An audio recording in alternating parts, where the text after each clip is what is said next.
Hello friends, how are you all of you? I hope you are doing well. So today we will start chapter number 16 in social studies and our chapter name is our right and duties. So let's get started our chapter now. All of us have some rights. हम सभी के पास कुछ ना कुछ अधिकार हैं. उदाहरण के लिए अगर आप कोई स्टूडेंट हैं तो आपके पास आपकी शिक्षा का अधिकार है और साथ में अगर आप भारत के नागरिक हैं तो आपके पेरेंट्स को भी अधिकार है कि आप भारत में रह रहे हैं. But along with these rights we have some duties as well. लेकिन इन अधिकारों के साथ में हमारी कुछ जिम्मेदारी भी बनती है. तो आप क्या सोचते हैं आपकी वो क्या जिम्मेदारी है? तो आपको अपने पेयर्स में डिस्कस करना है, पार्टनर के साथ में डिस्कस करना है और साथ में उन ड्यूटीज़ को यहाँ पर लिखना है. तो हमारी फर्स्ट ड्यूटी बनती है वी शुड प्रिजर्व आवर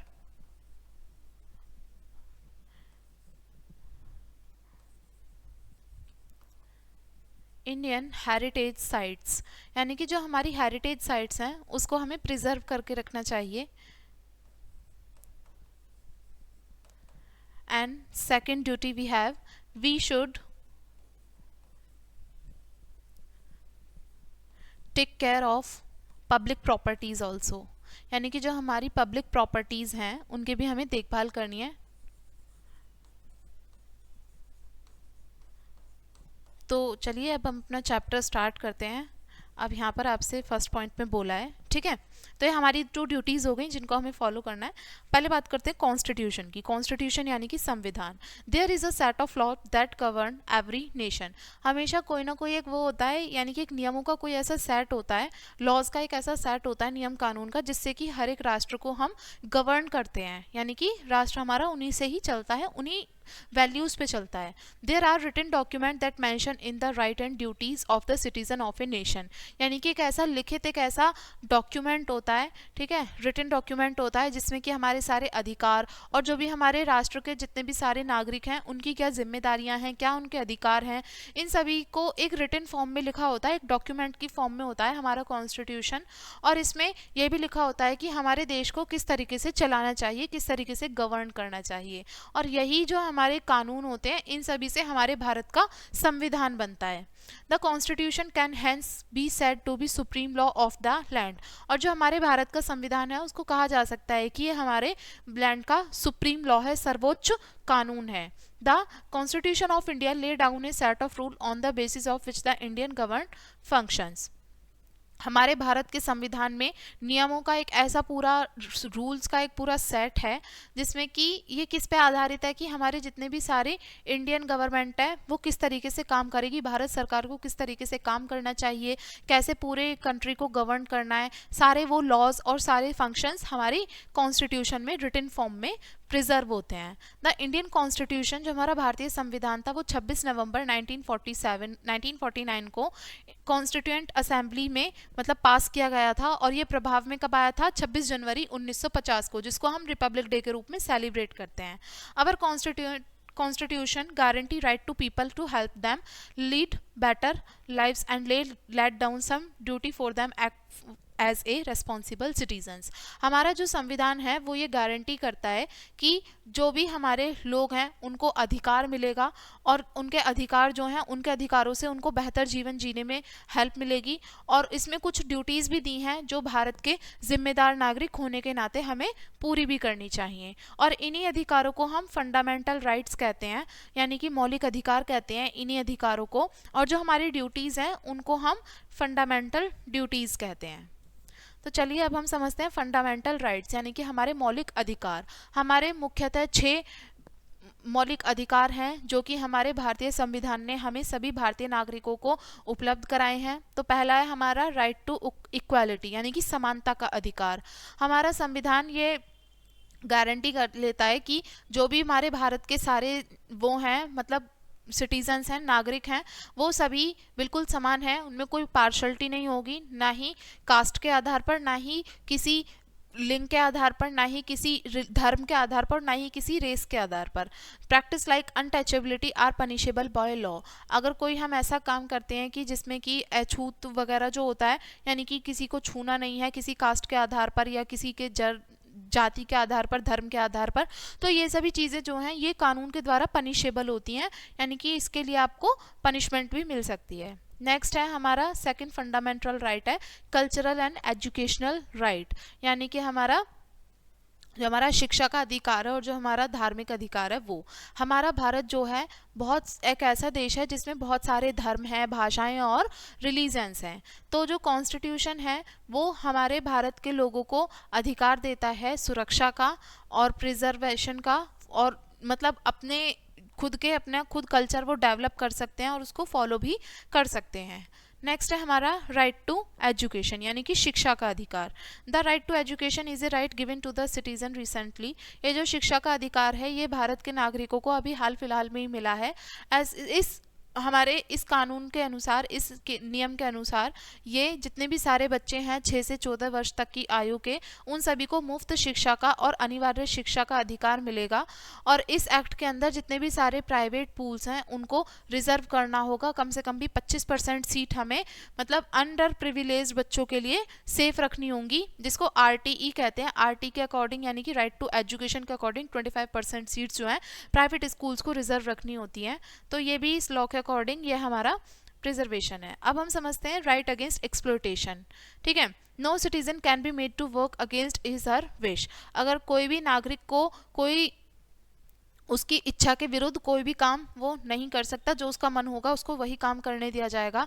अगर जो हमारी महिलाएं हैं और जो बच्चे हैं उनको मतलब एक्सप्लॉयटेशन करना, उनका कोई मतलब उनको परेशान करना, ठीक है, ये पूरी तरीके से इलीगल है, गैर कानूनी है हमारे देश में। Right to freedom of religion, यानी कि अपना स्वतंत्रता से धर्म चुनने की आज़ादी। All citizens of the country can follow any religion of their choice. जितने भी भारत के सारे नागरिक हैं वो अपनी मर्जी से कोई भी धर्म चुन सकते हैं, उसका पालन कर सकते हैं। कोई नागरिक को जोर दबाव नहीं दिया जाएगा किसी को अपनी मर्जी से धर्म के खिलाफ जाने के लिए या फिर उसको फॉलो करने के लिए कोई भी प्रेशराइज नहीं किया जाएगा किसी को। राइट टू फ्रीडम, यानी कि स्वतंत्रता का अधिकार। जो हमारा संविधान है वो भारत के हर एक नागरिक को अपनी इच्छा से बोलने का, अपने विचारों को आदान प्रदान करने का पूरा अधिकार देता है। अपनी मर्जी से हम कहीं भी आ जा सकते हैं और देश के किसी भी हिस्से में हम सेटल हो सकते हैं, और हम अपनी मर्जी से कोई भी व्यापार कर सकते हैं, कोई भी व्यवसाय कर सकते हैं। हालांकि इस पर कोई रेस्ट्रिक्शन नहीं है। हमारी फ्रीडम जो है वो should not affect someone's else freedom. हमारी जो आज़ादी है वो किसी और की फ्रीडम के लिए बाधा भी नहीं बननी चाहिए। Right to constitutional remedies. अब बात करते हैं जो हमारी कॉन्स्टिट्यूशनल रेमेडीज़ हैं उनके अधिकार के बारे में। हर एक जो इन व्यक्ति को मतलब ये अधिकार है कि वो अपने कोर्ट के लिए, अगर उसका कहीं संविधान मतलब ये है कि अगर कोई व्यक्ति है उसको न्याय नहीं मिल रहा है तो वो भारत के किसी भी कोर्ट में जा सकता है न्याय के लिए, अपने अधिकारों के लिए। अगर कोई व्यक्ति किसी से कोई मौलिक अधिकार छीनता है तो अपने अधिकारों के मांग के लिए वो किसी भी न्यायालय में जा सकता है। अब बात करते हैं fundamental duties. A nation that give so many right to its citizen also expect them to perform some duties as a good citizen. अब एक राष्ट्र जिसमें कि बहुत सारे अधिकार जो हैं अपने नागरिकों को देता है तो उससे भी कुछ उम्मीद रखता है कि वो भी अपने अच्छे नागरिक होने के नाते कुछ फंडामेंटल ड्यूटीज अपनी कंट्री के लिए परफॉर्म करे। तो यहाँ पर आपको कुछ फंडामेंटल ड्यूटीज दी हैं जो कि हर भारतीय नागरिकों से उम्मीद की जाती है कि इनको पूरा करें। तो ये कौन कौन सी हैं? Every citizen must obey the constitution and follow the law of the country. हर एक जो भारतीय नागरिक है उसको अपने संविधान का पालन करना चाहिए और जो भी हमारे देश के कानून हैं उनको फॉलो करना चाहिए। It is the duty of every Indian to respect the national flag and the national anthem. ये हर एक इंडियन की रिस्पॉन्सिबिलिटी है, जिम्मेदारी है कि जो हमारा भारतीय तिरंगा है और जो हमारा नेशनल एंथम है उसको रेस्पेक्ट करें। All citizen must be carrying toward all living creatures. जो भी जितने भी सारे जीव प्राणी हैं उनके प्रति मतलब थोड़ा केयर का भाव रखें, ठीक है, ये सभी से एक्सपेक्ट किया जाता है। और जैसे कि हम सभी जिम्मेदार नागरिक हैं तो हमें सत्य और अहिंसा और साथ में जो लोकतंत्र है उसके रास्ते पर चलना चाहिए, उसको ही फॉलो करना चाहिए। We must protect the natural resource and improve the natural environment. हमें जो भी हमारे प्राकृतिक स्रोत हैं और जो हमारा प्राकृतिक वातावरण है उसको हमें इम्प्रूव करना चाहिए और उसको बचाना चाहिए।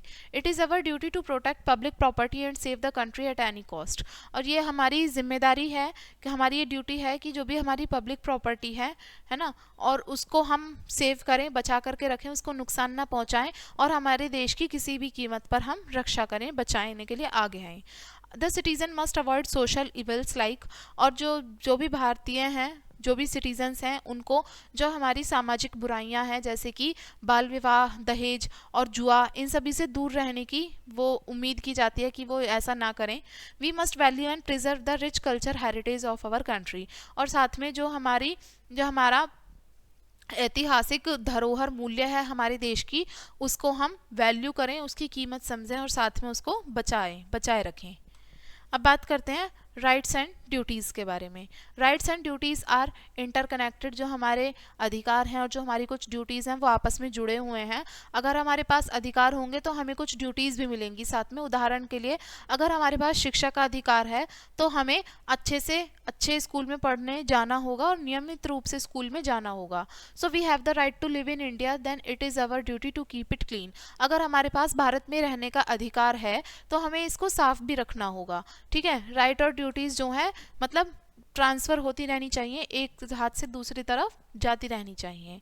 तो ये हमारा चैप्टर था। अब इस चैप्टर को थोड़ा शॉर्ट में समझते हैं। The first point says there is a set of law that govern every nation. हमेशा एक राष्ट्र को चलाने के लिए, गवर्न करने के लिए एक लॉ का सेट बना होता है जो कि बताता है कि कैसे हमारी इंडियन गवर्नमेंट को और इंडियन सिटीजन्स को किस तरीके से फॉलो करना है।